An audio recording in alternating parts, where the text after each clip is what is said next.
Hello everyone, I'm Captain Logan. And I'm Brandon. And today we're going to tell you how we felt about Jack Ryan's Shadow Recruit. Brandon, tell us a little bit about this movie. Alright, this is the story of Jack Ryan. It kind of follows Jack Ryan from when he's still in school.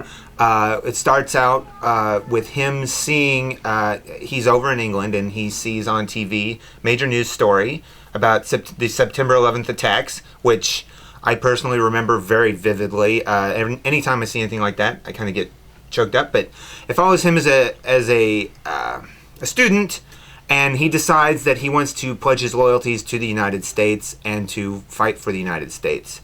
In the next scene, we see kind of him. He's a Marine, and he's doing exactly what he should be doing and defending his country. And then he gets recruited into the CIA. And this is kind of the beginning of Jack Ryan, I might even call him the mentalist, the analyst. He is an analyst, and he's recruited into the CIA to work as such and to discover nefarious plots against the United States in foreign currency markets and domestic currency markets. Yeah, really interesting Russian plot to ruin the U.S. dollar. Absolutely. I really dug that. Brandon, how'd you feel about this one? This movie made me feel as though I were trapped in a corner with no way out. There's always a way out, isn't there? Yeah, that's good. This movie really pushed me into the world of spying, if you will. Not only the world of spying, but the analytical world in which Jack Ryan operates. I really got a feel for this character and his motivations to help his fellow countrymen and the country by association. Yeah, he's not generic. He's not a generic character by any stretch of the imagination. There's a lot to him, and we even get to see the development of his love interest, which I don't know if that's in any of the other movies with Jack Ryan, but I have not seen it before, so this was interesting to me to see that. And another thing that could have gone a really typical direction and served the story in a really broad sense. It came together a lot better than I had expected. Did you have what I did where right away I was like, oh no, we're going here again? No, I didn't, because I was waiting to see what they did with it. I had no idea what they were going to do with it. I was hoping against hope they wouldn't go the regular old path. I didn't trust it till they made me trust it. Yeah.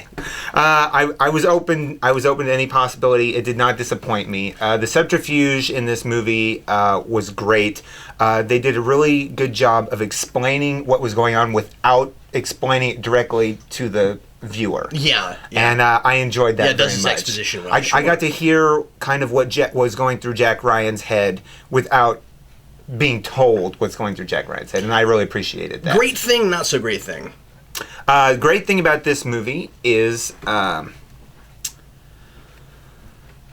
just execution, I would say, on this one. I'm going to have to say I enjoyed the storyline and how they showed us the just what's going on in, and I have no idea whether this is how these things actually play out or if it's sensationalized, but The best thing about this movie was how it made me feel as though this is how it actually happens. Yeah, sure. And suspension of disbelief. I had the best feeling that this is what's going on, but we really don't know it.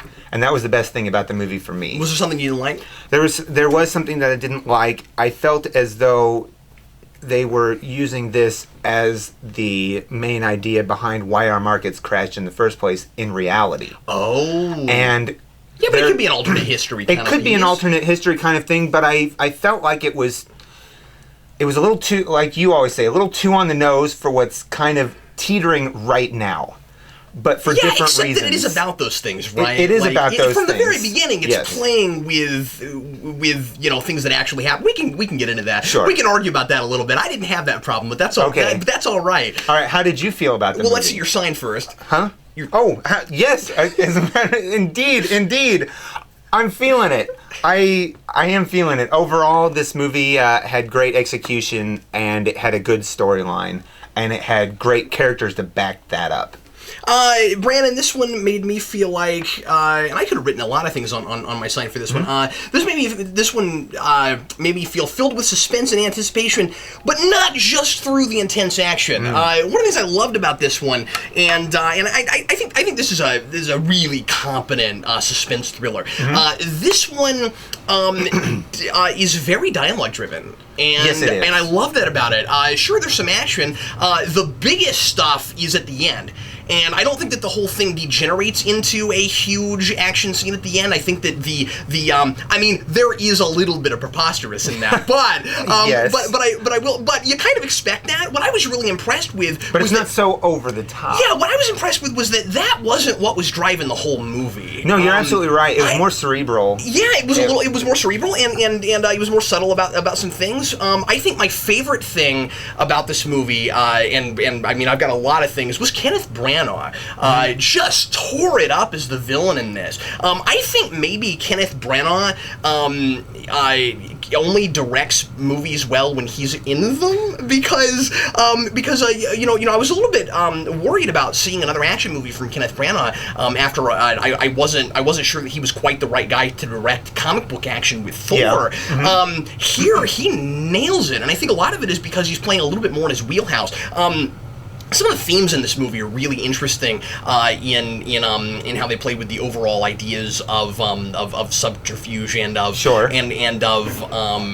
Conspiracy, thank you. Yeah, that's what I was looking for earlier. Yeah, Branagh comes in as this villain, and I would have expected him to be totally stereotyped, and he wasn't. But what was super subtle about it, and really interesting to me is, and I think this is a really good example of how to do this kind of thing in this sort of movie, was that we get this great sense of why he became the kind of scary baddie that he became, yes. Without having to do flashbacks or get too much into a muddled backstory. Frankly, by the end of this movie, we don't really know all that much about this guy, but he feels completely well-rounded to me. He feels very well-rounded, and you feel like he's got this huge history that brought him to this place. And history is the big word here. This is a movie about history. You talk about September 11th, yes. and it goes way farther back. One of the things that Jack Ryan, I keep wanting to call him Jack Reacher. One of the reasons Jack Ryan is so is the right guy for this mission. Ultimately, I don't think anybody knew that when he was first brought in, by Kevin Costner's character. But he who was very good, by the way. He knows history, yes. And it's ultimately his understanding of history that allows him to bring this guy to justice by the end. Or actually, I don't want to give stuff away, but that's not exactly what happens. But stop the big evil plot anyway. And so I like this is a movie about people wanting a legacy and people and the mistakes that you made versus the legacy you want to leave behind. And this villain is all about and like I said, history is the thing that's tying all this together. This guy wants to fix past mistakes by leaving behind this big legacy, which just happens to have everything to do with destroying the United States. Well, he's got some lines in there. And that ends up. Sorry, let me finish my thought. Sure. That ends up being paralleled with Jack Ryan's fears of putting his country ahead of his personal life. It's really hard for me sometimes to draw the line between where it makes sense to make it to where the audience can see everything that's going on, and where it makes sense to put the audience in the shoes of the people that are experiencing it. So, like, at the beginning with the helicopter thing, the cameras are jostling and we're all over the place and we can't see anything that's going on, but I think that's because we're supposed to be in it with them, and that's what their experience, they can't really see anything either. I got that feeling.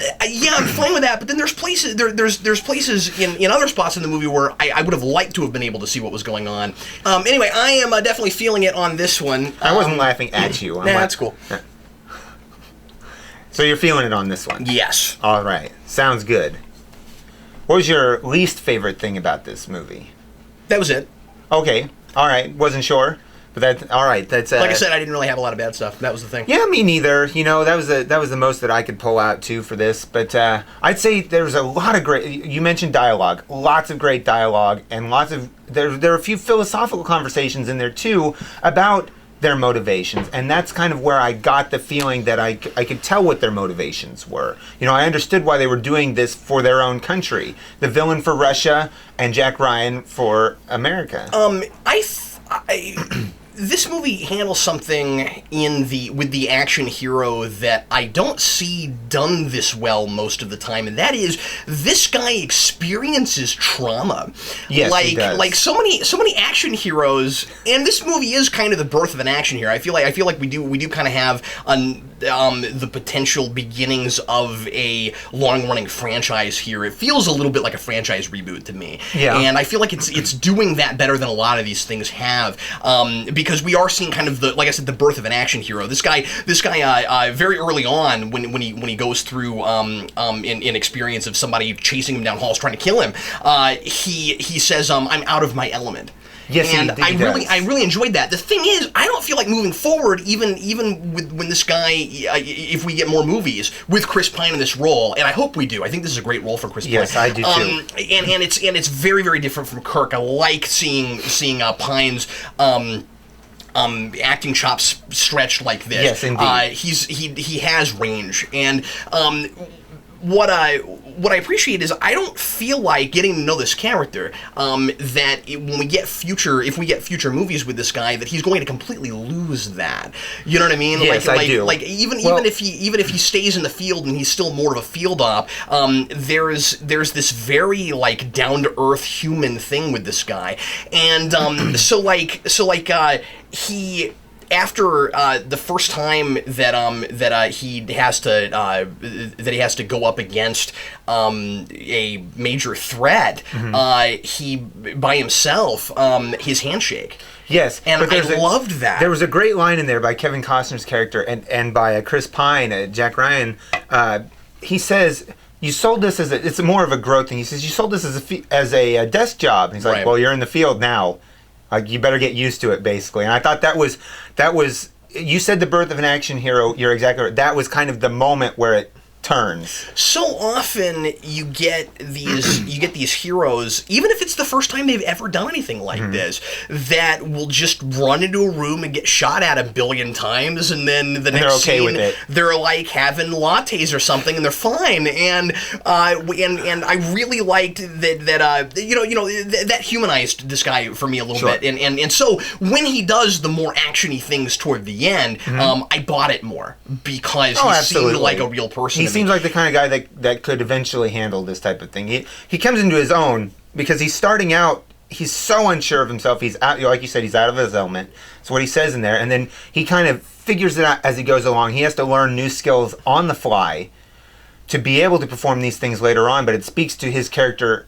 It speaks to his person as the character of Jack Ryan. Yeah, and then it's really sophisticated in how it builds his skills. I like what you said there. That at the beginning of this, he works for years as a covert operative, and really doesn't have to do anything but banking. Right. But it's just a matter of being in this banking job so that the government can keep tabs on stuff that's going on in the stock market. Absolutely. And so later on, when he has to be an actual covert op, and he's got to use those skills of pretending to be something he's not, you buy that he can do those sorts of things. Well, and his background as a Marine helps as well. Helps that too, yeah. Well, his background as a Marine is how you buy that he's able to do any of the physical stuff exactly, at all. Yeah, exactly. I like I said, Chris Pine's got a lot of range in this, and I did think it was kind of fun. I won't say exactly where it happens, but there is a scene where where in pretending to be drunk, he brings in a little bit of that Kirk swagger. Yes, he did. But that's not actually part of this guy's real character. No, but he's a performer on stage as a spy at this point. I did find myself in places, and I'm a little conflicted on this, thinking that his character was a little too perfect. Like he seems. He's kind of a can do no wrong type. Like, even with the stuff with his relationship, I mean, like, he is very quick when all that stuff starts to come out to be like, well, all I did was not tell you something I took an oath to not tell you. With his girlfriend, like yes. there's not a lot, and I'm not saying that characters must have like that one big flaw that defines them and is like is like really encroaching on the narrative, but human beings are flawed. I do feel like this guy is. He seems real, but then at the same time, he seems a little too perfect. But I can't put my finger on it. Here's why I don't have a problem with that. Because in the world of corporate espionage, you kind of have to be flawless or you're not coming out on top. Well, yeah, kind of, but you have to be flawless at the job, not as a human being. You're saying more as he seemed more perfect as a human. Yeah, he seems. I mean, he's kind of a can do no wrong type. I don't see that. I see more of a challenge there for other people to accept him in his position as what he's doing. Yeah, but that's just his position. I just mean that, like, as a person, as a human being, his girlfriend is a fully flawed person. But he I don't know. He just seemed a little bit too perfect to me. I can't put my finger on what I want to say. Yeah, but I'm trying. I just didn't have you had a problem for a reason I didn't have a problem. I don't even know if it's a problem. I'm just making an observation. Well, no, absolutely. You're right about that. I think it more speaks to shit. He's better at putting on a persona, Jack Ryan is. Right. He seems to have always been this way, just the character of Jack Ryan. I think...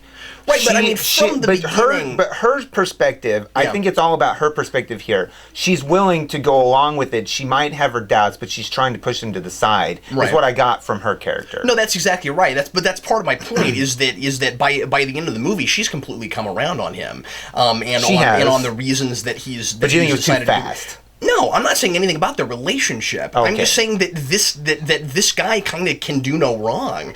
Like there's really no internal conflict in the film. He has struggles that he overcomes. They're all physical.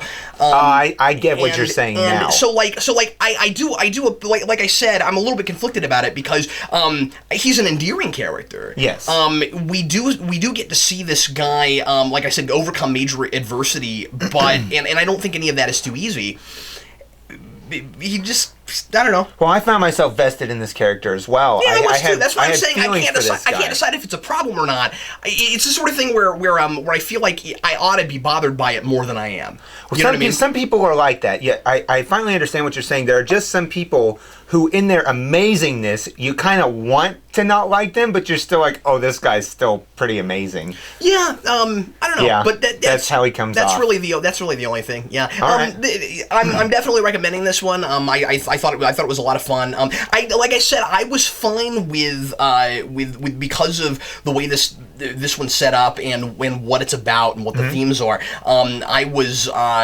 And how it's as much of a personal story as it is a more broad scoping. This is about the whole world economy kind of story. Yes. I was fine with this one being about real world things because it immediately puts us in that world. It does. And it's not. It being the kind of action movie it is, slightly heightened. You know, we're not exactly in actual reality, but we're dealing with some real problems, and it does it with a little bit of sophistication. I can totally see why you're saying that. I think I'm reading you right when I say that that they're hinting at a little bit of 9/11 conspiracy here. Yes, they are. And I'm with you there. I guess the more I think about it, I guess I can see that. But I like that they didn't make a big deal out of that, right, or anything. And frankly, you don't even have to read that into it, really. You don't have to. But one of the things that they're saying, and this is true, it could be as much about what you could do with a terrorist attack, right, as opposed to what was actually done with that one, right? Well, what was done with that one? Because they set us up for another terrorist attack that we get later in the film. Yes, they do. But there are real conspiracy. Like, I'm not saying the conspiracy is real. I'm saying there are real conspiracy theories that state that like money was moved out of the World Trade Center before all this other stuff, and you can look these up. But they're saying, well, and most people don't believe them. Right, exactly. But here, what they're saying is there, and while a lot of times money is exchanged and moved for various purposes and to get things done. They're saying that, basically they're forcing the markets to respond a particular way to a particular event. Yeah. Is what they're going for. And that is just, I don't know how much of that actually happens. Like if but there it doesn't is, matter if it really happens, because isn't the idea that it could? the idea is, and that's what I was getting to. Yeah. Is the idea here is that it could, and I would like to think that it is actually. Well, I wouldn't like to. You don't want that to be no, possible. but I'd like to think that this is based in more of a reality But I than think we really know. I think within the reality we got here, it Yes. seems plausible. Absolutely. Oh, it's more than it's more than plausible on the real world stage. Yeah. There are people that deal with securities and money market accounts and things, and I just think starting the movie with 9/11 was actually. I think they were doing more than that. I think they were partly doing that to show just how much the world changed after that. how much like, it I think it was changed, about that, and how Jack Ryan wanted to work for his country. You're right. You needed that. You did. And this was the big. That's This was absolutely showing right, his yeah. patriotism to his country at a time when he wasn't even in the country. Yeah. Good call. Well, anyway, we could go on and on about this. We could. But like I said, obviously, we're recommending it. We really enjoyed it, and if you like suspense thrillers and spy stuff, you likely would enjoy this one. Well, thanks always for watching, and we'll see you with another one here pretty soon. I'm Captain Logan. And I'm Brandon. See you later.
do do do do do do do do do do